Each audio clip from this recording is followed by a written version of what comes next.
जनपद बिजनौर के नगीना तहसील के ग्राम कुआंखेड़ा में किसानों ने लगाया लेखपाल राजेंद्र बहादुर पर उनकी ज़मीन को अवैध बताकर भूमाफिया से चार्ज होने का आरोप। आपको बताते चले, नगीना तहसील के ग्राम कुआंखेड़ा में सिख समाज के सैकड़ों लोगों ने उनकी ज़मीन को अवैध बताकर भूमाफिया से हम सहज होकर गलत ढंग से कुछ लोगों ने बाहर के लोगों को बेनामा कर दिया है। उस ज़मीन पर सिख समाज के 70 वर्षों से खेती करते आ रहे हैं। सिख समाज के लोगों ने बताया, हम 80 वर्ष पहले पाकिस्तान से आकर यहाँ रह रहे हैं और खेती कर रहे हैं, लेकिन लेखपाल राजेंद्र बहादुर पर खेती की ज़मीन पर गाटा संख्या दूसरी दिखाकर इनकी ज़मीन को अवैध बता दिया, जिससे सिख समाज में काफ़ी आक्रोश देखने को मिला। सिख समाज के लोगों ने बताया कि इसकी शिकायत हमने मंडलायुक्त मुरादाबाद से भी की है और डीएम बिजनौर से भी की है। जब हमने इस संबंध में कानून को अरविंद शर्मा से बात की तो उन्होंने बताया, शिकायत की जानकारी मिली है लेकिन अभी तक मेरे पास नहीं पहुंची है। मामला गंभीर है, 2 दिन की छुट्टी होने के कारण अब सोमवार को ही शिकायत मेरे पास तक पहुंच पाएगी। सिख समाज के लोगों ने बताया, भूमाफिया ने इस ज़मीन पर करोड़ों रुपए का ले लिया है। Bureau report, Bijnor. कुलदीप जी, ये नगीना तहसील का गांव पड़ता है कुआंखेड़ा, जनपद बिजनौर।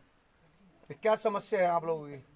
सर, यहाँ पे समस्या ये है कि राजेंद्र बहादुर जो लेखपाल है, उन्होंने बहुत ही ज़्यादा गड़बड़ियाँ कर रखी हैं। यहाँ पे कागजों में छेड़छाड़ भी कर रखी है, जबकि हमारे पास पूरे डॉक्यूमेंट्स हैं। तो अब जो शासन का आदेश है 2020 में हुआ था जी कि शरणार्थियों के फार्म यहाँ पे भरे जाएं, जिसके एक कॉपी जो है किसान को दी जाए। आप अपनी जमीन पर कितने वर्षों से काबिज हैं? यहाँ पे कम से कम कोई 60 साल से भी है, कोई 70 से भी है, कोई 40 साल से भी है, लेकिन अपनी ही ज़मीन पर वो काबिज हैं, किसी की ज़मीन पर नहीं। अपनी ज़मीन पर वही आज तक जोत रहे हैं और उसी में कमा रहे हैं और उसी में खा रहे हैं। मजदूरी भी करते हैं। और अभी आप बता रहे थे कि आपकी ज़मीन को लेखपाल ने किसी भूमाफियाओं को बेच दिया है। हाँ, बेच रखी है, लेकिन हमारे को वो जो गाटा संख्या है जिस पर हम काबिज हैं वो ना दिखाकर कुछ दूसरे गाटा संख्या जो है वो दिखाए जा रहे हैं। हमारे को उस पर अवैध कब्जा दिखाया जा रहा है कि ये लोग अवैध कब्जा कर बैठे हैं किसी दूसरे किसानों की ज़मीन पर। इनकी बहुत ही विकट समस्या है जो मैं शासन तक पहुंचाना चाहता हूं। ये लोग बहुत परेशान हैं क्योंकि इनकी ज़मीन जो 70 वर्ष से काबिज हैं उसको लेखपाल राजेंद्र बहादुर ने किसी भूमाफियाओं को बेच दिया है, और जो गाटा संख्या है इनकी ज़मीन का वो ना दर्शाकर कहीं और दूसरे की ज़मीन पर इनको अवैध कब्जा दिखाया गया है। और जो पूर्व प्रधान थे। क्या नाम है आपका? सर, गुरुनाम सिंह नाम है जी। गुरुनाम जी, ये जो आज प्रदर्शन हुआ है तहसील नगीना के ग्राम कुआंखेड़ा में, क्या है पूरा मामला? सर, ये ना हम जब ये भारत और पाकिस्तान का विस्थापन हुआ था ना, तो सर उसके बाद हमारे जो पूर्वज थे वो भारत में आए थे ना, तो और ये इस ज़मीन पर आके काबिज हुए थे। ये सरकारी ज़मीन हैगी, इस पर काबिज हुए थे, जिसको हमने उखाड़ उखूड़ के सही करके बंजर भूमि को उपजाऊ बना। तो वो हमारे यहाँ चकबंदी आई थी 1985 में। सर 1985 में कुछ लोगों ने यहाँ पे उस पर रोक लगवा दी थी चकबंदी होने पे। उसके बाद क्या हुआ कि ये 89 में हमारे कब्जे भरे गए थे, जो है ना मतलब भारत पाकिस्तान से आए थे, उनके कब्जे भरे गए। तो वो कागज़ आपके पास होंगे अभी? जी हैं हमारे पास। तो अभी क्या मामला है सर? है ना वो उसके बाद है ना ये 2020 में शासन के आदेश हुए थे कि जो भारत से वहाँ से आए थे पाकिस्तान से, तो उनके पास अगर सरकारी ज़मीन हैगी तो उनके नाम दर्ज की जाए, और उनका ब्यौरा मांगा गया था।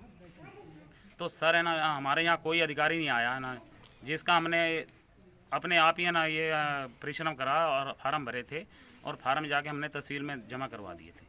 फिर उसके बाद है ना लेखपाल ने उस पर गाटा संख्या, अवैध गाटा संख्या डालकर हमारे जो नंबर सही थे वो नहीं डाले उन्होंने, और दूसरे नंबर दूसरे किसानों के डाल के ना दिखा दिया कि इन्होंने अवैध कब्जा कर रखा है।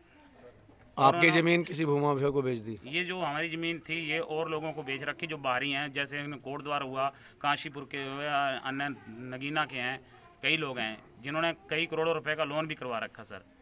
तो ये हमारी समस्या बहुत बड़ी है ना। अगर है ना हमें तो इसकी शिकायत किन लोगों से आपने की है? सर हमने कमिश्नर साहब को करी है, और डीएम साहब को और एडीएम साहब को दे रखी हमने है। क्या नाम है आपका? बलकार सिंह। कहाँ के रहने वाले हैं? हम यहाँ कुआंखेड़ा के रहने वाले। तहसील नगीना। अच्छा, आज जो समस्या है जिसको लेकर यहाँ प्रदर्शन हुआ है, क्या है पूरा मामला? हमें ये ज़मीन हमारी जो पटवारी ने सब बेच दी, जितनी भी है ना, नरेंद्र बादी ने सब बेच दी है। और जमीन पर कौन काबिज है अभी? हम हैं, जितने भी आए हैं सब हम काबिज हैं। जमीन पर आपका कब्जा है? हाँ जी, हमारा कब्जा किन है। लोगों को बेची है जमीन? अब पता नहीं किसी कोई ऊपर का खुआ खड़े गए, कहीं गए नगीने के, कहीं गए कोई बाहर के लोग? बाहर के लोग हैं सब। भूमाफिया को जमीन बेच दिया? हाँ हाँ, आपको कब जानकारी हुई इसकी? हमें जानकारी अभी हो गए, थोड़े दिन ही होएंगे। सारे अनपढ़ लोग कहेंगे हैं, जानकारी अभी है जब इसने ज़मीन पता चला ना भाई इसने बेच दी ज़मीन। लेखपाल ने हमसाज होकर भूमाफिया को जमीन बेच दिया? सबको बेच दी ज़मीन। कितने वर्षों से काबिज हो यहाँ पर? हम यहाँ कोई 70 साल का, कोई 75 का, कोई 40 का, बाहर से। क्या नाम है आपका? कुलदीप सिंह। आज जो कुआखेड़ा में तहसील नगीना में जो प्रदर्शन हुआ है, क्या है पूरा प्रकरण? सर पूरा प्रकरण ये है कि जो राजेंद्र बहादुर है उन्होंने कि यहाँ की जो ज़मीन काश्तकारों की है, किसानों की है, वो किसी दूसरा बाहरी बंदे जो हैं, बाहर के लोग हैं, उनको बेच रखी हम सहयोग कर काफ़ी मोटी रकम से लेकर उनसे। तो आपने इसकी शिकायत कहाँ की है? हमने इसकी शिकायत डीएम साहब को कर दी है, एडीएम साहब को भी की है, एसडीएम को भी की है। क्या आश्वासन दिया? कि हो जाएगा, तुम्हारी जांच चल रही है, इंक्वायरी चल रही है, हो जाएगा। लेकिन 1 साल हो गया, अभी तक कोई कार्रवाई नहीं हुई उन पे, राजेंद्र बहादुर पे भी। तो राजेंद्र बहादुर लेखपाल ने भूमाफिया को जमीन बेच दी हाँ, आपकी? भूमाफिया को बेच दी, काफ़ी मोटी रकम लेकर।